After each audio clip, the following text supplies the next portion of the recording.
Hello दोस्तों, आप कैसे हैं। और मैं विजय कुशवाहा और आप देख रहे हैं बजरंग बीज भंडार यूट्यूब चैनल। और इस समय खेतों में गेहूं की फसल लगी हुई है और जो अगेती वैरायटी है उनकी बुआई हो चुकी है और जो मध्यम वैरायटी है उनकी बुआई चल रही है और जो पछेती वैरायटी है उनकी आगे बुआई होती रहेगी। गेहूं की जो बुआई है वो लगभग 1 नवंबर से लेकर 31 दिसंबर तक लगातार बुआई चलती रहती है। तो आज हम बात करेंगे कि जब भी हम गेहूं की फसल लगाते हैं और गेहूं की फसल जब हमारी लगभग 25 से 30 दिन की होती है या हम जब भी पहला या दूसरा पानी अपनी गेहूं की फसल में लगाते हैं तो उस समय हमको ऐसी कौन सी खाद लगानी चाहिए, कौन सा ऐसा प्रोडक्ट हमको प्रयोग करना चाहिए जिससे कि हमारे गेहूं की फसल में अधिक से अधिक कल्ले निकलें, अधिक से अधिक फुटान हो, बालियां अधिक बने और बालियों में दाना काफ़ी अच्छा हो, मोटा दाना हो, चमकदार दाना हो और पैदावार भी काफ़ी अच्छी हो। इसके लिए हमको शुरुआत से ही जब भी हम गेहूं की फसल में पहला पानी लगाते हैं उस स्टेज से लेकर जब हमारी गेहूं की फसल में हम अंतिम पानी लगाते हैं उस समय तक हमको देखभाल करनी पड़ती है और हमको ये भी सावधानी बरतनी पड़ती है कि हमको कौन से समय पर हमको कौन सी खाद प्रयोग करनी चाहिए। तो आज हम इसी बात पर चर्चा करेंगे। तो जो भी लोग हमारे चैनल पर पहली बार आए हुए हैं या जिन्होंने अभी तक हमारा चैनल सब्सक्राइब नहीं किया है तो प्लीज़ आप हमारे चैनल को सब्सक्राइब कर लें जिससे खेती संबंधी नई नई जानकारी आपको यहाँ से मिलती रहे। तो बने रहिए वीडियो के अंत तक। चलिए शुरू करते हैं। जैसा कि इस समय गेहूं की फसल खेतों में लगी हुई है, कुछ किसान भाइयों ने गेहूं की फसल में पहला पानी भी लगा दिया होगा, कुछ किसान भाई पहला पानी लगाने की स्थिति पर होंगे और आगे भी लगाते रहेंगे।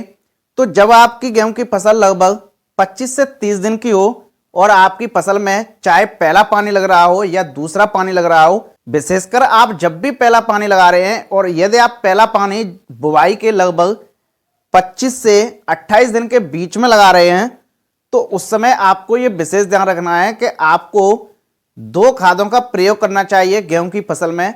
और उस समय क्यों प्रयोग करना चाहिए कि जब हमारी गेहूं की फसल लगभग 25 से 28 दिन की होती है तो उस समय जब हम पहला पानी लगाते हैं तो उस समय हमारी जो गेहूं की फसल है वो सीआरआई स्टेज पर होती है। उस सीआरआई स्टेज पर क्या होता है कि जो भी गेहूं की फसल है, गेहूं के जो पौधे हैं उन पौधों में कल्लों का फुटाव होता है, कल्लों की संख्या बढ़ती है। जब गेहूं की फसल में कल्लों की संख्या बढ़ती है, अधिक फुटान होता है तो उस समय हमको ये ध्यान रखना है कि हमको कौन सी खाद का प्रयोग करना चाहिए जिससे कि और भी अधिक से अधिक उसमें कल्ले निकलें। और जब कल्ले निकलेंगे तो बालियों की संख्या अधिक होगी और बालियों में दाना काफी अच्छा होगा, मोटा होगा और चमकदार भी होगा और पैदावार भी काफी अच्छी होगी और उसकी जो मंडी भाव है वो काफी अच्छा आपको देखने को मिलेगा। तो जब आपकी गेहूं की फसल सीआरआई स्टेज पर होती है उस समय आपको 2 खादों का प्रयोग करना चाहिए। जब आपकी फसल सीआरआई स्टेज पर है या आप पहला पानी लगा रहे हैं, 25 से 28 दिन की आपकी गेहूं की फसल है, उस समय आपको यूरिया का इस्तेमाल करना है। यूरिया आप 40 से 50 किलो प्रति एकड़ के हिसाब से इस्तेमाल कर सकते हैं। उसी के साथ साथ आपको एक दूसरा प्रोडक्ट प्रयोग करना है जो कि ह्यूमिक एसिड प्रयोग करना है।